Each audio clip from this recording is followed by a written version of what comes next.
Hello friends, এই দেখো আমার এটা ঠাকুরের সিংহাসন। আজকে বৃহস্পতিবার বলে কথা, সুন্দর করে তো পুজো দিতে হবে বলো। এই দেখো এখানে কে বলো তো, এটা এটা আমার লক্ষ্মী মেয়ে, এটা গুরুদেব। এখানে আছে কালীমা, এখানে শিব বাবা রয়েছে, এখানেও কালীমা, আর এখানে আছে ছোট্ট লক্ষ্মী নারায়ণ। আর এইখানে দেখো তো নতুন বউটাকে, এটা আমার সরস্বতী মেয়ে। আজকে প্রসাদে দিয়েছি লাড্ডু।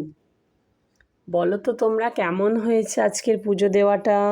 আর এখানে প্রদীপ জ্বলছে, এখানে ধূপ জ্বলছে।